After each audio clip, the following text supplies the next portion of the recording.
พืชผลเกษตรนกเป็ดน้ำนกเป็นน้ำเอาไหม เอาไล่ขวงบ่ เอามาเลยพืชผลการเกษตรนกเป็ดน้ำทำผาเจาะเลาะดงลานสงกรานต์แก่งตู้สวัสดีครับพี่น้องทุกท่านที่เคารพรักสุดท้ายของค่ำขวัญอำเภอสีชมพูนี่แหละสงกรานต์แก่งตู้มองนี่คือแก่งตู้อยู่ตำบลบริบูรณ์อำเภอสีชมพูจังหวัดขอนแก่นบ้านโลกของเพิงห้ามมองมันจะว่าคือจังคนไม่เห็นไว้งามคักงามแน่วันนี้โลกของเพิงสิพาพี่น้องมาเบิ่งแก่งสิงามสิบ่งามสิจบสิบ่จบจังไดนั่นมาเบิ่งพี่น้องครับอย่าลืมเด้อกดติดตามกดหัวใจกดไลค์กดแชร์ให้เด้อมาเบิ่งมายางเบิ่งนี่พาล้านหินถ้ารุ่นนี้สิฮู้จักคำว่าพาล้านหิน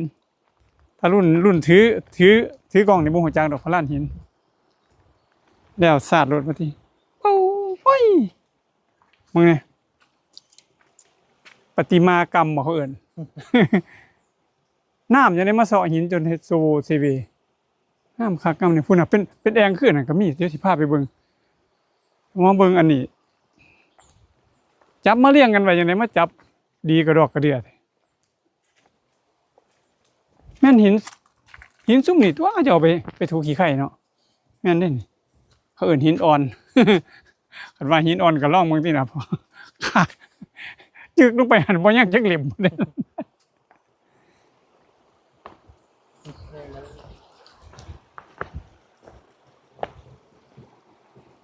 โอ้โหโตอุ่นเงาไข่ ต้นไข่นี่ต้นไข่เพราะนี่สิมาเกิดอยู่ในน้ำเนาะมาเกิดอยู่น้ำห้วยน้ำน้ำต้นไข่แสดงว่ามักเย็นเติบอยู่มึงแน่ล่ะเสียงดังโกกอยู่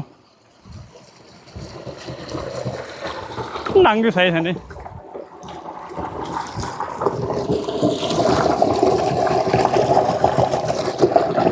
ดังอยู่นี่สิดังอยู่นี่บ่พี่ดังอยู่พี่ เสียงนี่น้ำต้นทาโอ้งามเด้อบัดนี้ตัวนี้งามเบิ่งดิสาดไปพุ่นงามขนาดนี้ไหลงามคือหยังเย็นมีหอดขีดไข่น้ำเสียงน้ำดังมันจะเย็นดิย่างไว้บ่เนาะกูถือน้ำนี่เนาะ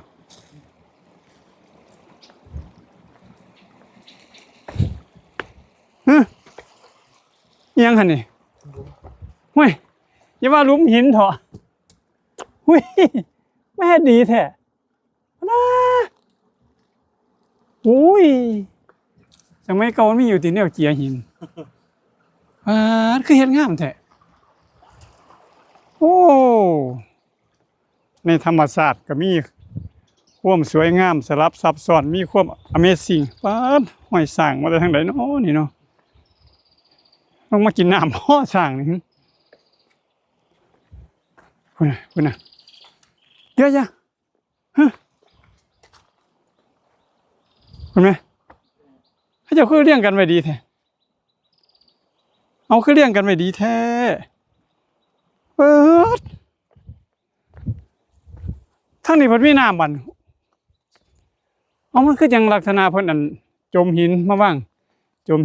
เด้จะแม่นมึงนี่จมมาว่างเลี้ยงสลับซับซ้อนกันไปมึงจินี่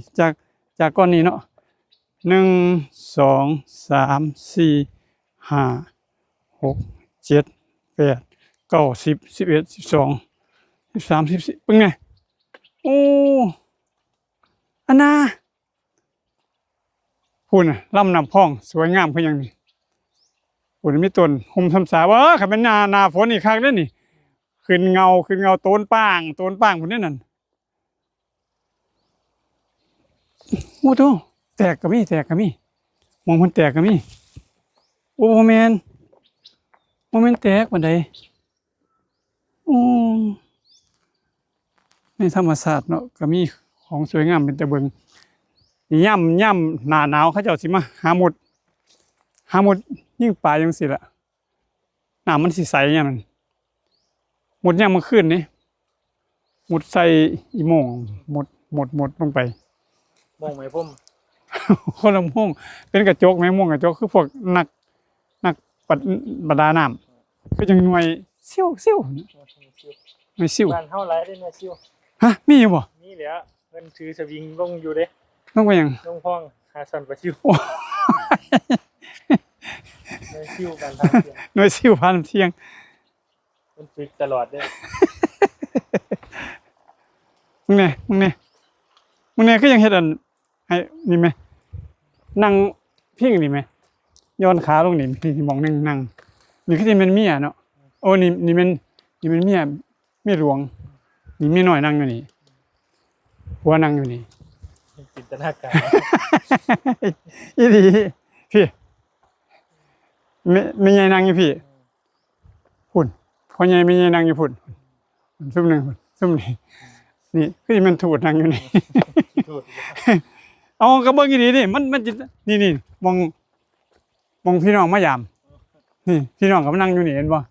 เนี่ยพอพญานั่งอยู่หันนี่นี่แม่น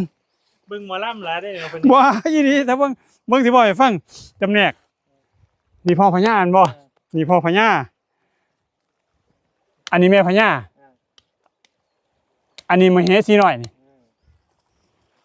อันนี้ลูกชายนั่งอยู่นี่ลูกชายได้อยู่นี่อันนี้เมียลูกชายนั่งอยู่นี่เมียลูกชายนั่งอยู่นี่พุ่นปูนั่งอยู่พี่บัดนี้ปูย่านั่งพุ่นย่าน้อยย่าใหญ่นั่งพุ่นบัดนี้ ไม่ใหญ่พ่อใหญ่นั่งอยู่นี่บัดนี้อันนี้เอามาดเอกได้นี่เอามาดเอกนั่งอยู่นี่ประชาชนนั่งอยู่นี่โอ้ยเป็นจังไดเนาะเนี่ยพอไฟฟ้าประชาชน ดี นี่มันเบิ่งที่นั่นกำแพงเมืองเห็นบ่ คนไทยเป็นคนไปเรื่อยบอกให้เบิ่งหมอลำหลาย คันบ่เปื่อยไข่นี่คันไปเรื่อยนี่คันบ่เปื่อยไข่นี่คันเปื่อยนี่โอ้ยไปเรื่อยเปื่อยเลยนี่ ไปเรื่อย เอามันแม่นดีๆเด้เบิ่งที่นั่นนี่มันคือดิ ปล่อยเพิ่นออกจากบ้านค้างเบิ่งไปโดนไหนพี่น้องเอ้ยค้างห้วยเพิ่งไว้บ้านโดนไหนเพิ่นมีจินตนาการ เอาแม่นดีๆนี่เห็นบ่นี่ทางอันมองนี่เมืองหน้าด้านนี่หน้าด้านนี่กำแพงเมืองนี่ ยังบ่จบ ยังบ่จบอยู่ติ เอาอีหลี รออยู่เด้อ อีหลีเด้มาสิเบิ่งมาเบิ่งกันหอดูดาว หินอันนี้ก็สิบ่แม่นอันมโนราเล่นน้ำบ่นี่มโนรามาเล่นน้ำก็สิบ่ถอดปีกไว้มื้อนี้นี่ ก็มา นั่งเล่นน้ำมื้อนั้นบัดนี้ พี่เสือสมมุตินั่งอยู่หั่น แม่นบ่ได้นายพรานก็สิมาได้เทิงโปก พุ่นน่ะพุ่นมองนายพรานอยู่เด้อนั่นพุ่นนี่นายพรานสิมาได้อบัด เป็นว่าอันเศร้าแท้เฮานี่ก่อนพี่น้องมันสิหนี เอาแม่นอีหลีจินตนาการนี่มองนายพรานสิมาจอบเด้นี่โอ้ยันนายพรานบ่รอดอยู่ขึ้นไปนี่บ่รอดแท้ อันนี้ขายของหลายเด้อนี่เนาะ